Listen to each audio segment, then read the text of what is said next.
We're working to connect a region of over 600 million bridges between our lands.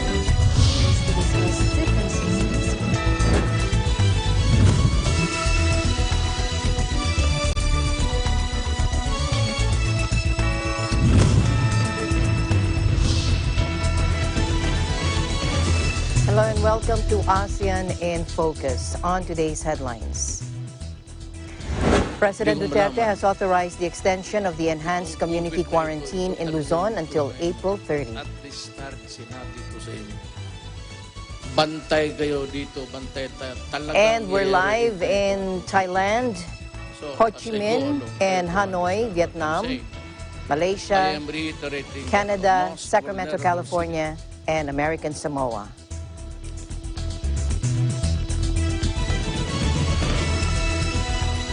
President Duterte has asked Finance Secretary Carlos Dominguez to look for more sources to fund the government's response against the coronavirus disease 2019. In a public address aired over state-run PTV4 late Monday night, President said the initial 100 billion peso fund for 1 month or 270 billion pesos for 2 months is not enough money to go around. Unlike the Pasig River, he said the government's funds would eventually run out. Take a look.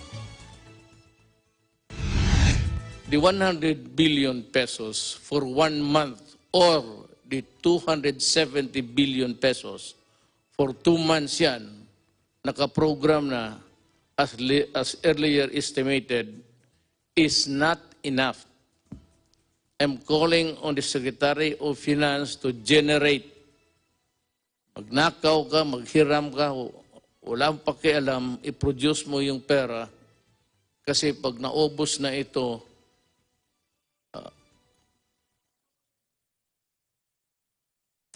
hindi ko malaman.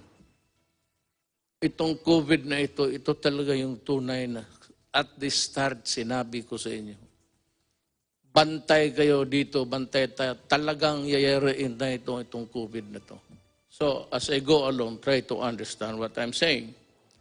I am reiterating that our most vulnerable citizens, especially the poorest of the poor, must receive the government's assistance immediately.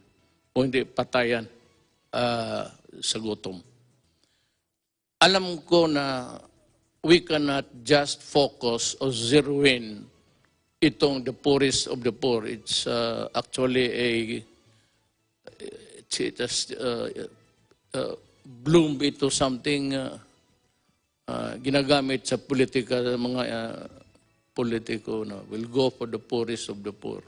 Pero yan talaga ang totoo. Kasi ang unahin natin, ang tao, ang tiyan. Kasi pag wala nang kinakain, a human being can be violent. Especially makita niya yung mga anak niya wala nang kain, nag-iiyak siya, maghingi ng gobyerno, tapos wala na akong maibigay at maubos yung bigas natin. Parang hindi lang ako, lahat sa buong mundo. Kami yung in charge sa gobyerno. Yun ang problema namin. Problema ko, problema ni Trump, problema ng lahat. Kasi yung economy nila, pareho man tayo lahat. Walang kita.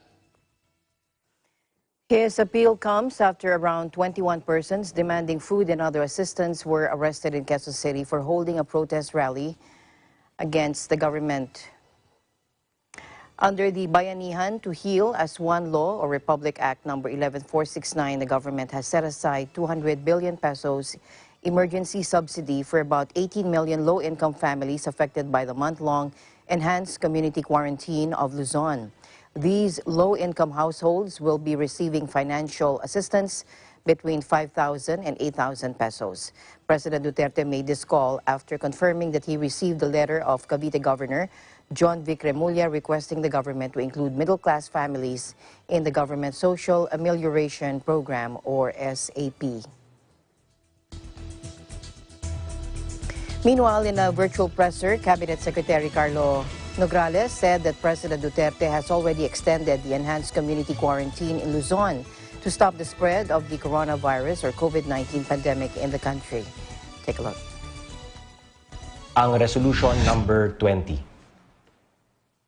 The IATF formally recommends to the Office of the President the extension of the implementation of the Enhanced Community Quarantine or ECQ in the entirety of Luzon up to April 30, 2020, 11:59 p.m.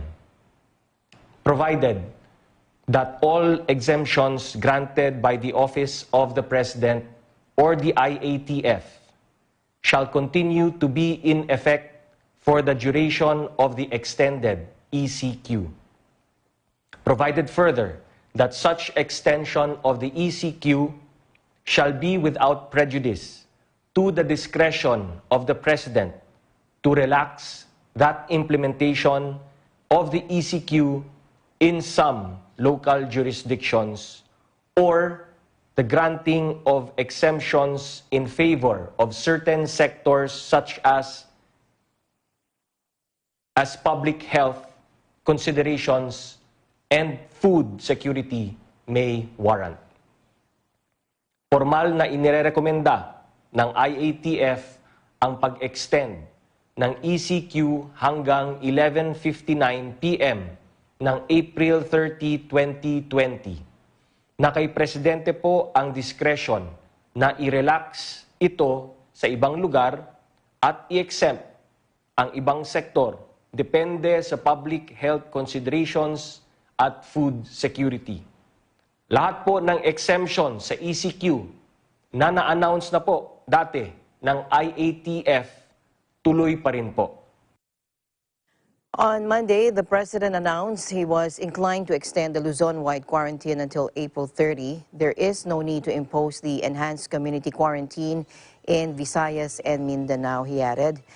Mr. Nograles also said that based on what the medical experts have said, the earliest effect of the quarantine in Luzon that had been first imposed on March 12 would have been seen on March 29, but that it would still be in mid-April that the results could be seen. That is why he said that they had to extend the quarantine until April 30.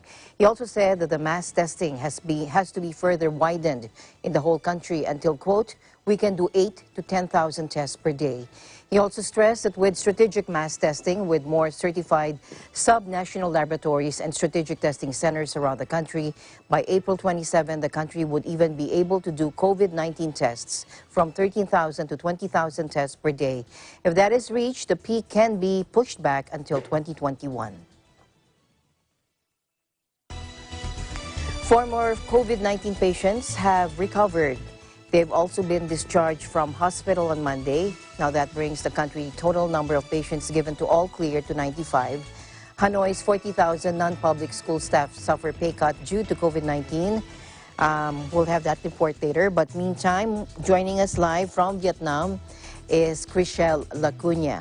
Hello, Chriselle. Hi, Alma. Good afternoon. Afternoon. Nice to hear from you again. What are your updates for us?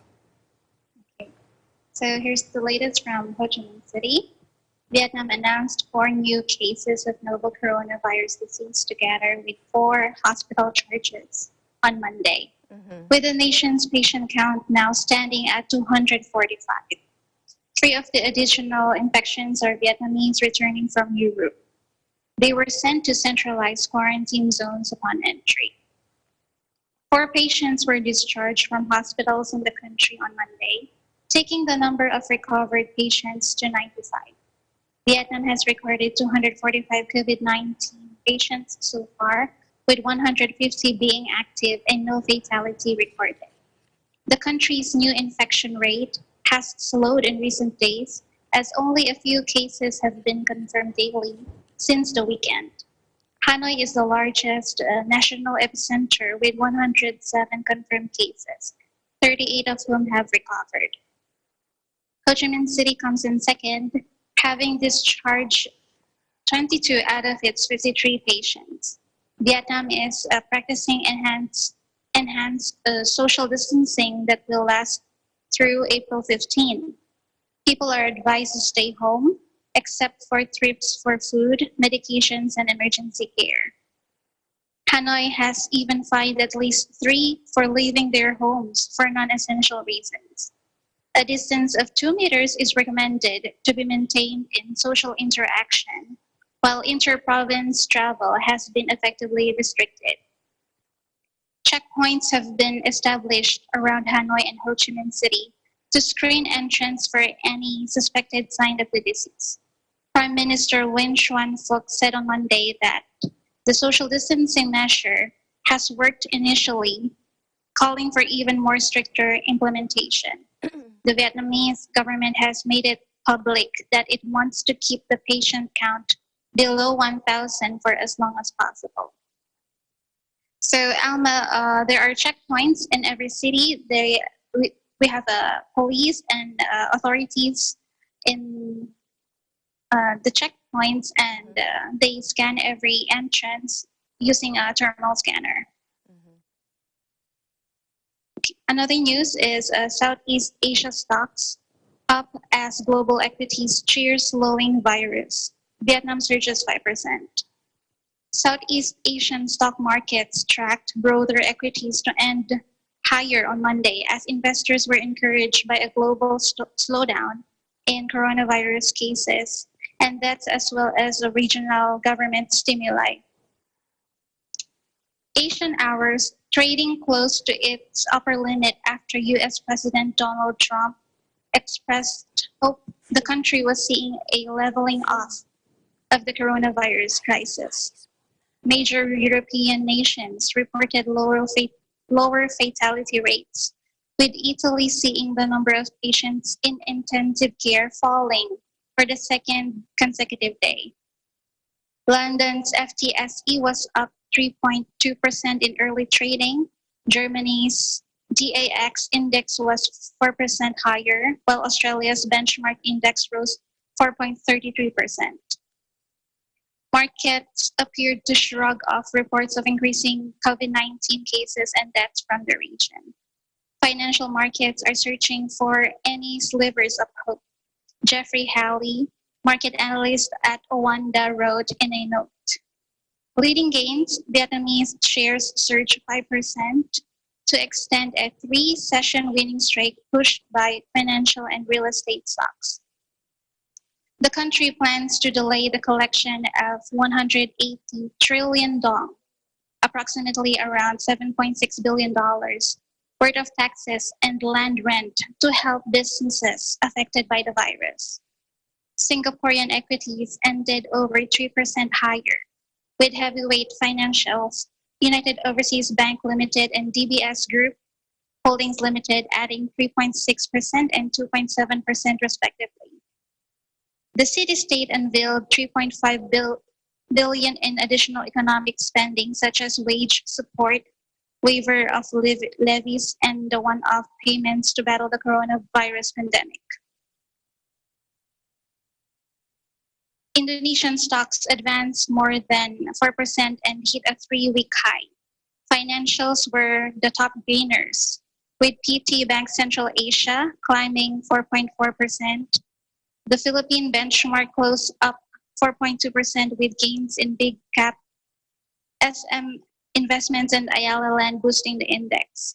Malaysian shares ended higher as well after the Prime Minister announced 10 billion ringgit in additional funds to assist small and medium-sized companies. So we can conclude, Alma, that stock exchanges in Southeast Asian countries are leveling off, or we are little by little grasping our support levels for our indexes. Alma? All right. Thank you very much for your update, Chriselle, and we'll be hearing more from you as the days go by. Take care and stay healthy. Thank you. You too. Reporting from Ho Chi Minh City, Vietnam, this is Chriselle Yap. We live in interesting times. Meanwhile, nearly 40,000 teachers and employees working at non-public education institutions in Hanoi have been subject to salary cuts due to the coronavirus and the closures of schools. We have a report coming in. Joining us live from Hanoi is Ralph Wandolph Empay. Hello, Ralph. Hi there, Alma. Pleasant day. Pleasant day to you. Nice to hear from you. Yep. Thank you. So, Alma, nearly 40,000 teachers and employees working at non-public education institutions in Hanoi have been subject to salary cuts owing to school closures because of the novel coronavirus disease, which is the COVID-19. Thousands of them are not receiving any salary during this period, according to the Municipal Department of Education and Training. The teachers and employees are among 45,642 working at 3,225 non-public education institutions in the Vietnamese capital city. These schools, as well as schools across the country, have been shut down since the end of the Lunar New Year passed in early February as a precaution against the spread of COVID-19. And just over 120 non-public schools in Hanoi, including 83 kindergartens, 13 elementary schools, 6 secondary schools, and 20 high schools, have managed to keep paying full salaries to their staff. Meanwhile, nearly 50 K-12 non-public schools have been unable to make payment of salaries to their employees, and the rest have only managed to pay a part of their employees' salaries during the school closures. According to the Hanoi Education Department, it has tendered a proposal to the city's administration to provide schools with financial support to help pay a basic salary or stipend to affected staff, especially those in need to afford their rent, raise small children, or get medical treatment. The proposal also includes a suggestion to provide zero-interest loans to non-public educational institutions to cover their regular operational expenses, such as salary payments, land or facility lease, and utility bills. Earlier, nearly 200 non-public institutions in the Vietnamese capital had signed a joint petition seeking financial support to maintain their operations in this difficult period, citing tuition fees as their primary source of income. As students have been off since the Lunar New Year holiday, these schools have not been able to collect any tuition from their enrollees. Hanoi has reported 107 cases of COVID-19 infection, the highest number among all of Vietnam's provinces and cities. Vietnam has so far confirmed 245 COVID-19 patients, as mentioned by Chriselle, 95 of whom have recovered and been discharged from the hospital, including 38 recoveries in Hanoi. And so far, no deaths related to the disease has been recorded in the country. All right. Thank you very much, Ralph. Meantime, I just read that the 36th ASEAN Summit would be postponed. It was supposed to take place from April 6th to 9th, but it's been scheduled in June. All right, so we'll be waiting for that too. Thank you for all your updates, and we'll be hearing more from you. Thank you. Right, this is Ralph Pandolf Empire reporting live from Hanoi, Vietnam, to live in interesting times. ASEAN in Focus, we'll be right back.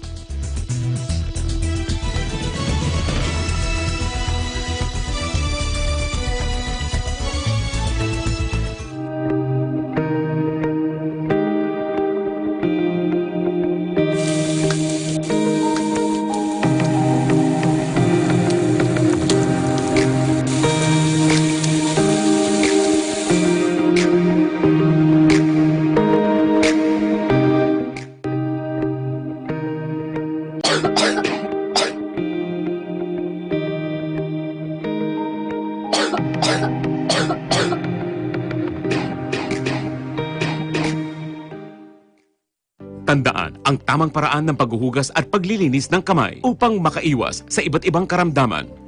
Basain ng tubig ang mga kamay at sabunin.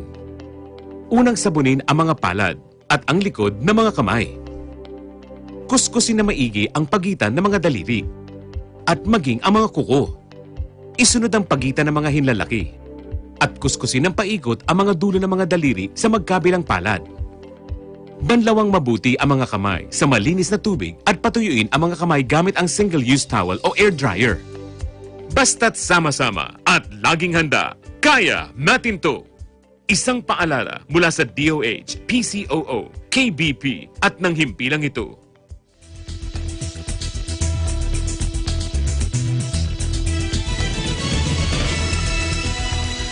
Going now to Thailand, authorities denied rumors that Thailand will soon enforce a 24-hour curfew. And Groceries has taken to Google Maps with information on its trucks network And this will allow people in Bangkok and surrounding areas to access the service amid the crisis. Also, Thailand is now producing new COVID-19 test kits. Joining us live from Thailand is Gila Pablo. Hello, Gila.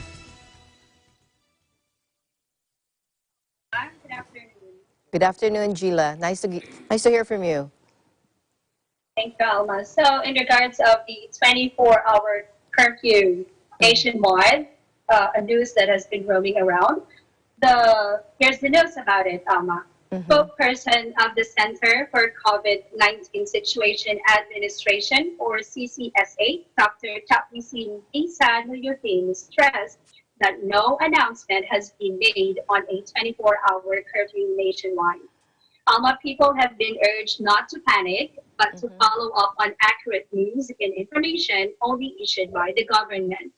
The present situation is that a 6-hour curfew has been imposed from 10 p.m. to 4 a.m., starting from 3 of April until further notice. The objective is to flatten the curve of COVID-19 infections.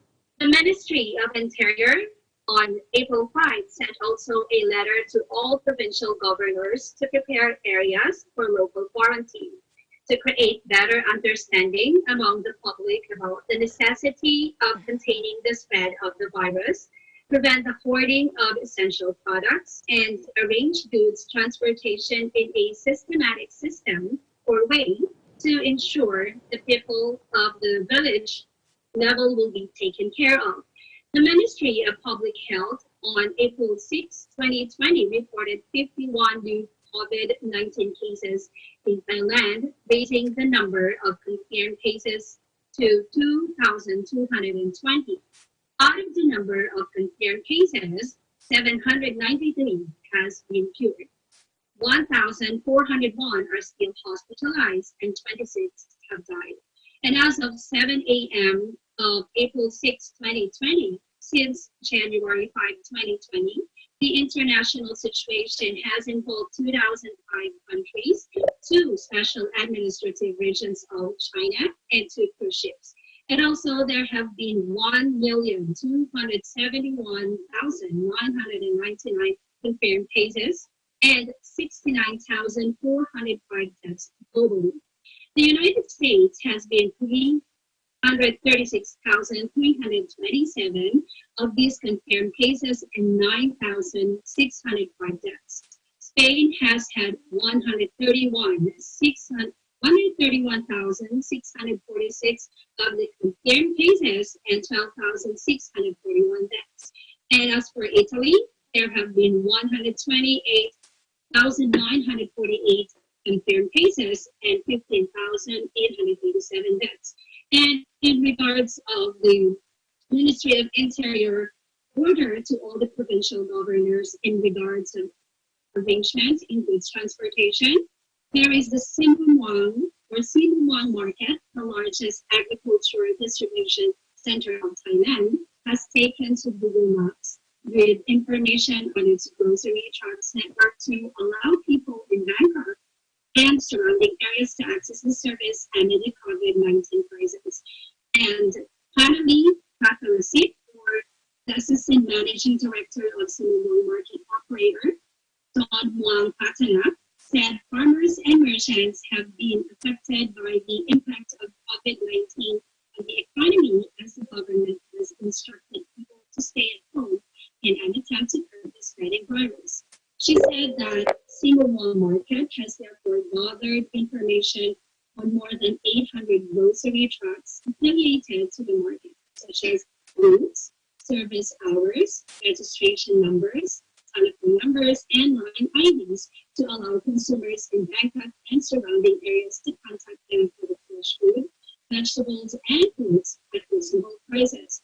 She also added, Alma, that besides helping farmers and merchants generate income and manage stocks to meet consumer demand, the information also helps consumers to access services and reduce the risk of spreading COVID-19.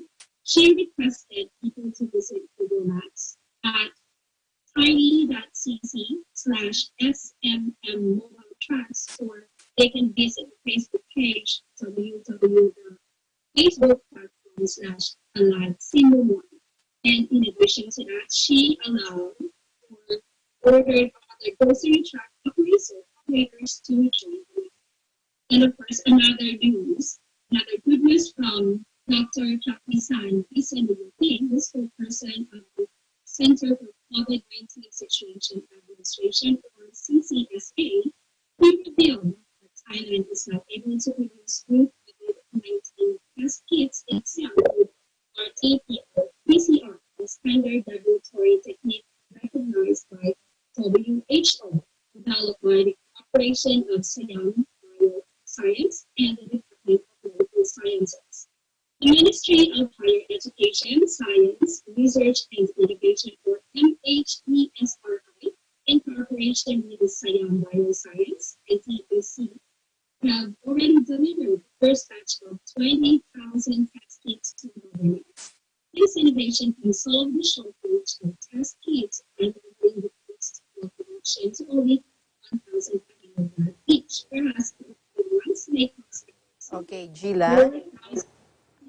Okay, Gila, hi. Okay, I think we're having a bad connection. Can we contact you again for the rest of the report?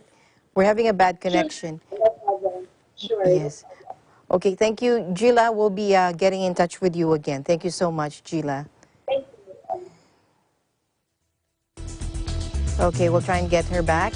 Meantime, with the growing COVID-19 crisis, various initiatives are being taken worldwide, where numerous organizations of various scale and are contributing as much as they can towards the efforts.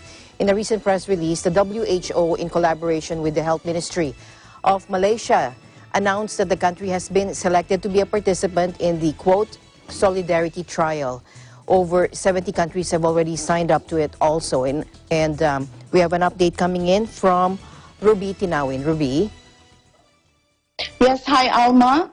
9 hospitals in Malaysia will soon start drug trials for COVID-19 as part of the global research effort launched by the World Health Organization.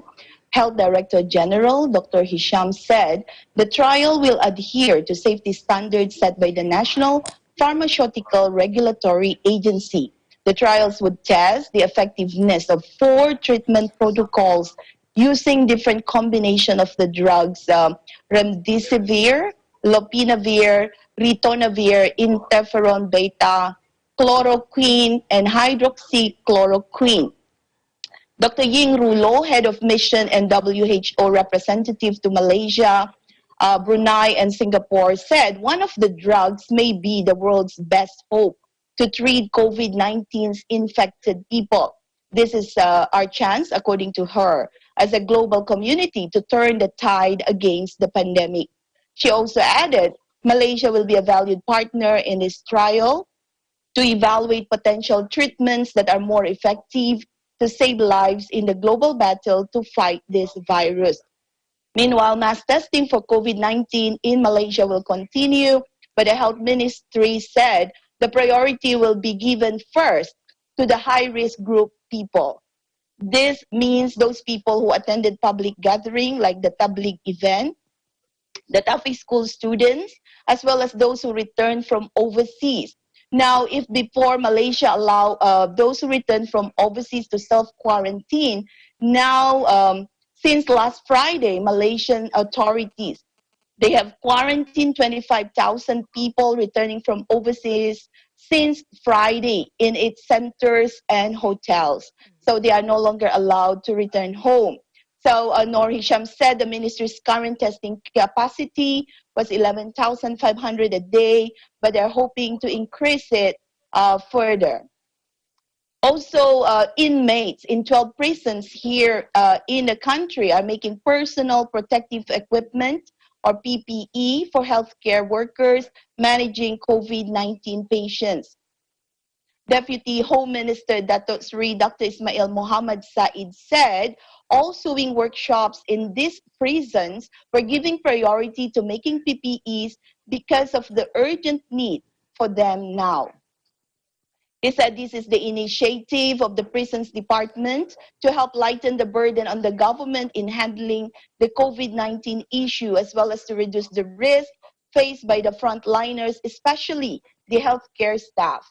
He commended the inmates for their voluntary effort, who work very hard every day to ensure adequate supplies of PPEs. He said the effort by these prisons had the support of their state government, which contributed the materials and distributed the PPEs to the hospitals. Ismail said the skills the inmates learn from the prisons will help them start a new life, and many had said they intended to make suing a source of income when they are released later. Now, on another note, police said online gambling and sale of illegal cigarettes have become rampant since Malaysia went into partial lockdown under the movement control order. At a press conference at Bukit Aman yesterday, the Inspector General of Police, Abdul Hamid Bador, said online gambling had become widespread, with scammers taking advantage of the MCO to lure those at home into taking bets.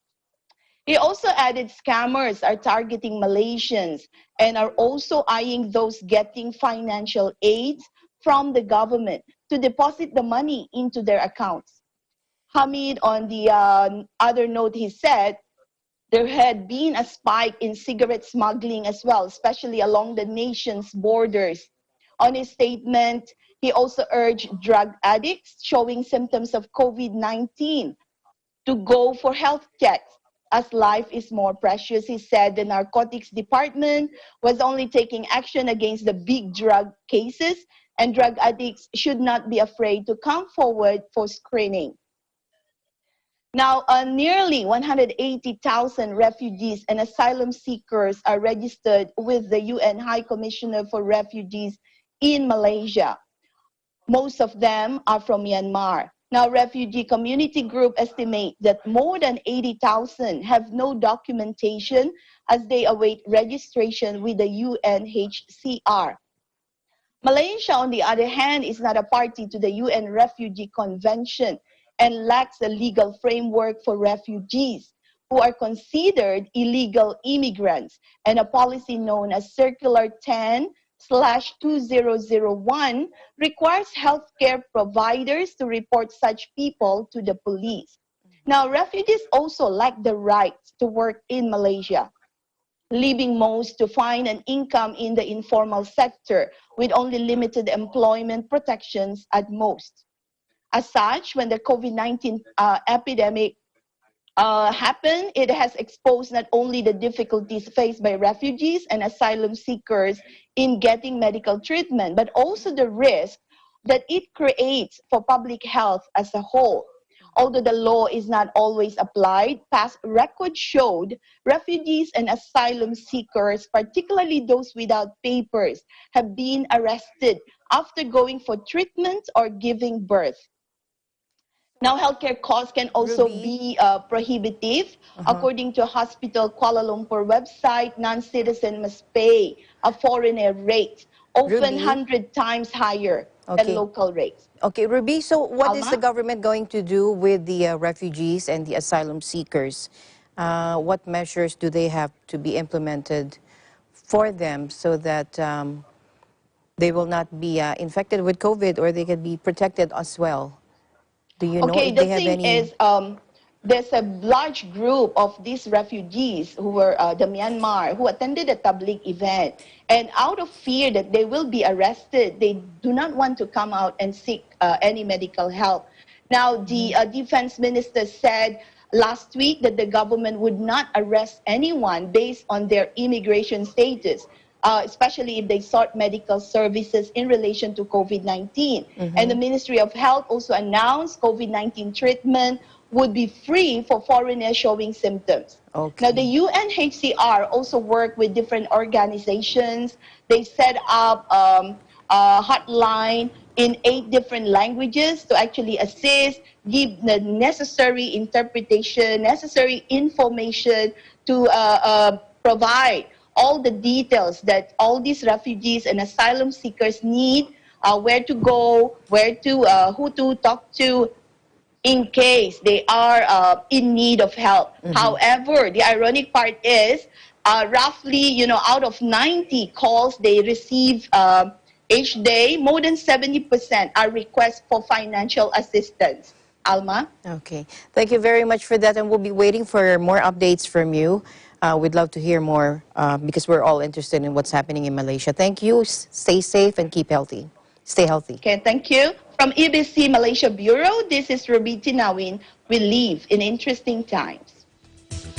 ASEAN in Focus, we'll be right back.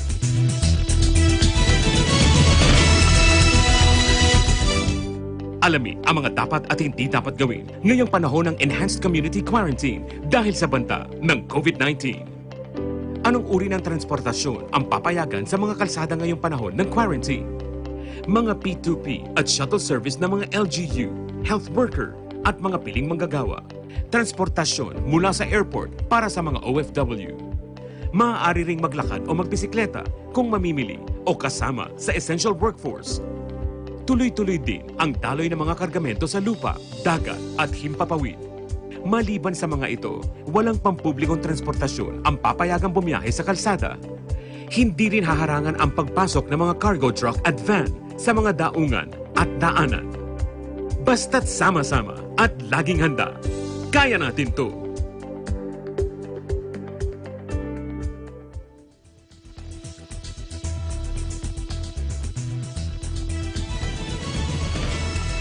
Many LA city workers in Los Angeles workers are not wearing face protectors or taking social distancing precautions while on the job on public sidewalks. Now, this was found out, and this was also after Mayor Eric Garcetti urged the residents to wear masks to combat the coronavirus. Now, let's find out more from MJ Racadio. MJ?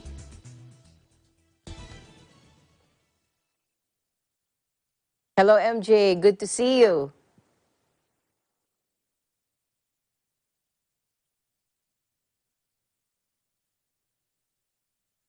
Yes, good afternoon, Manila, and good evening, Los Angeles.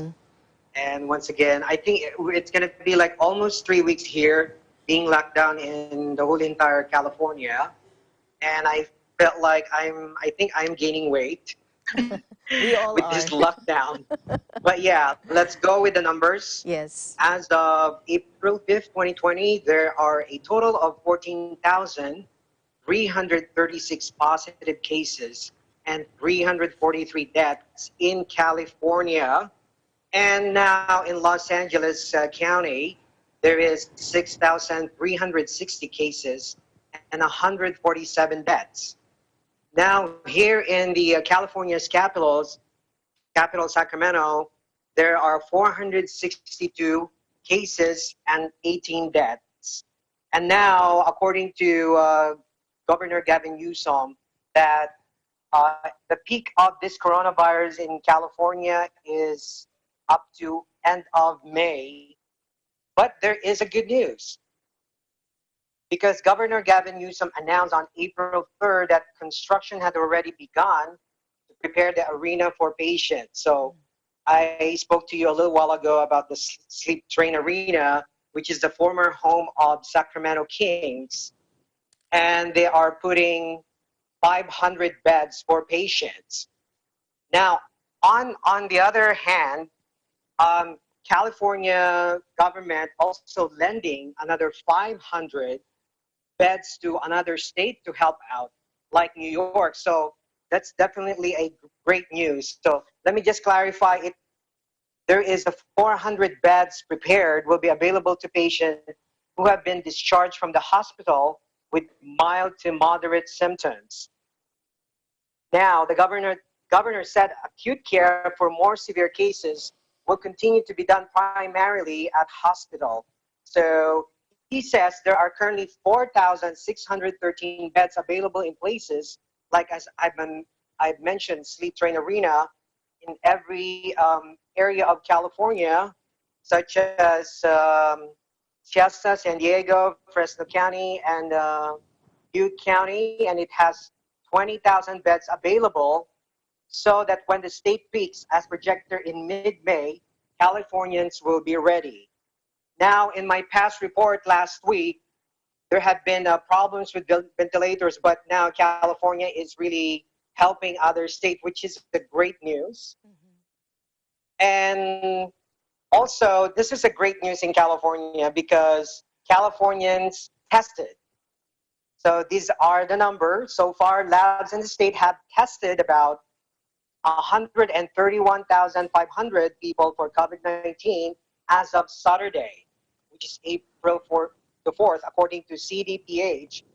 Of the tests conducted, results from 15,000 are pending still. So it is, right now, according to Mercury News, there is a 60,000 tests were pending at this point. And so far, those are great news. Let's go on with, well, today is almost 3 weeks, so I went out and people are still maintaining social distancing. And often they announce it on the intercom that everyone should maintain 6 feet in between those person in front of you or around you, Alma. All right. Thank you very much, MJ. And I know you recently got tested and you were negative. Oh, Congratulations. yeah. That's Believe it or not, you know what? Because blessing. I What a felt blessing. those symptoms. Thank God I am negative of COVID-19, you guys. So as I mentioned, there is hope. If you're around Sacramento County, Riverside County, and Santa Clara County, which is high cases in the Bay Area, you could go to Project Line, projectbaseline.com/COVID-19. And let's just add up a little bit of a showbiz in the end. Okay. Prince Harry and Meghan Markle announced new nonprofit Archewell. The Duke and Duchess of Sussex revealed they are creating a nonprofit organization, as I mentioned, titled Archewell, after ditching their Sussex royal brand. Okay. Thank you very much, MJ. It's always good to hear from you, and we'll be waiting for more Yes, updates. definitely. Keep it coming. Yes. Stay healthy. And Claudio, we live in interesting times. Back to you, Alma. Thank you. As another critical week in Canada's efforts to flatten the curve, the federal government has, of April 6, started accepting applications for the new Canada Emergency Response Benefit for workers affected by the pandemic. Here's Jeanette Duazo for the report. Hello, Jeanette.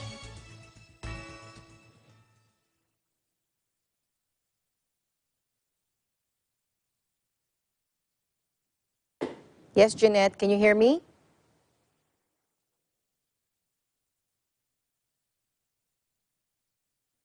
Hello, Alma. Hello, Jeanette. Okay, Hi, finally. thank goodness. Hello, Yes, and hello to all our indeed. viewers.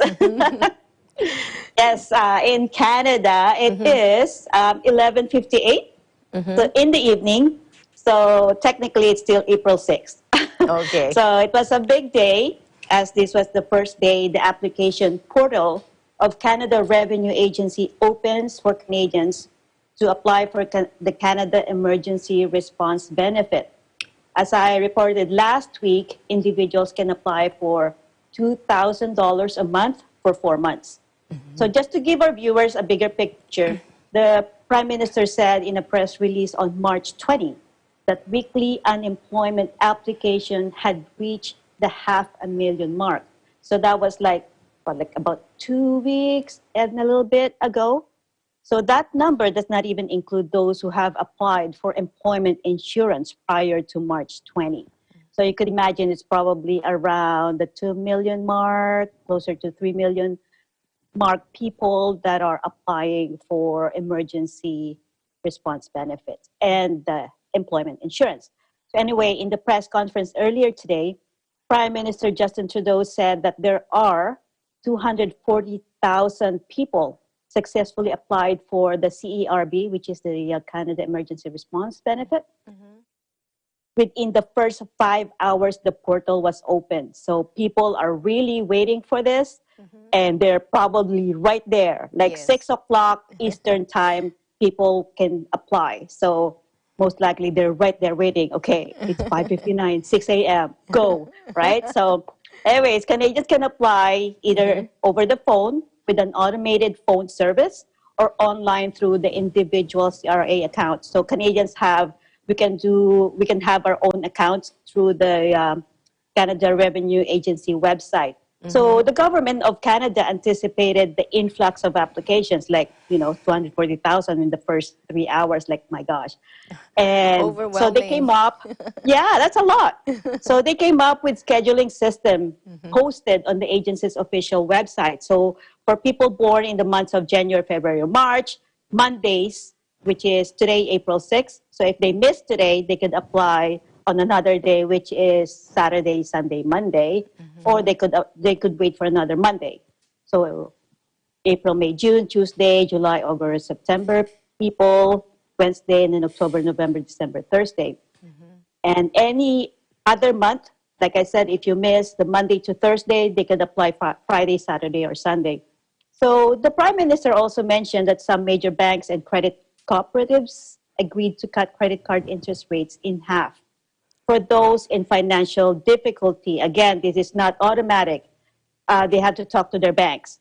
So on the business side of this, the Canadian Business Resilience Network will also help businesses of all sizes to continue to take the lead through the tough period and drive the Canadian economic recovery afterwards. So the Prime Minister once again reminded all Canadians that each has a very big part to help in keeping their loved ones and the frontline workers by doing their part. That is to stay home and follow the guidelines to protect their own health and that of others. So when he mentioned frontline workers, he mentioned hospital workers, farmers, truck drivers, and all other workers who are still serving the public during this current pandemic situation. Some Canadians dub them as accidental frontline workers. So they're not hospital workers, they're accidental frontline workers. So I can tell you that most Canadians are actually doing their part to help flatten the curve. So here in British Columbia, where I am, the streets are not as busy, observing physical distancing and finding other ways to go about their daily activities. So grocery stores are not as busy right now, like people are not going in the stores physically, but online ordering picked up exponentially. So customers are avoiding going physically in stores, but instead they're ordering online. But the catch on that one is they have to wait for when their products will be delivered. So if they're not in a rush for anything, they could just go online. Alma. All right. Thank you very much for your time. And it's always good to see and hear from you. Thank you very much, Jeanette. Yes, thanks, Alma. See you soon. Victoria, British Columbia, Jeanette Waso will live in interesting times. And finally, there are now only a handful of countries around the world that are reporting zero coronavirus cases. Although that doesn't mean they really have no infected residents, but American Samoa is one of them. We have more from Arian Torres. Hello, Arian. Hi, Alma. Good afternoon there in the Philippines, and talofa, and good evening here in American Samoa. Yes, we still have a good news for everyone that American Samoa is one of the countries, COVID-free country, rather. And this is a good news as well for the community here in American Samoa. In the latest report of the Coronavirus Task Force meeting with Governor Lolo Molinga on Friday, CEO of LBJ Hospital, Paul Muina, said that a machine to conduct COVID-19 tests was arriving that afternoon. The CEO said a building to house the machine is nearly complete. There are some parts they are waiting on to arrive from off-island. LBJ Hospital is requesting California to include their order in the state's order for reagents and test kits from South Korea. Currently, there are 15 available ventilators that are ready to use, and there are 20 on orders, and 10 will be arriving on April 10. The hospital expects to take delivery of negative pressure medical tent that would tackle the overflow of any COVID-19 patients from the 8-bed COVID-19 ward. The negative pressure is due to arrive April 17. And there are 9 that was sent last week to off island in Hawaii and in CDC, and they are all negative. And there are 11 samples are in storage awaiting for shipment to Honolulu. Alma.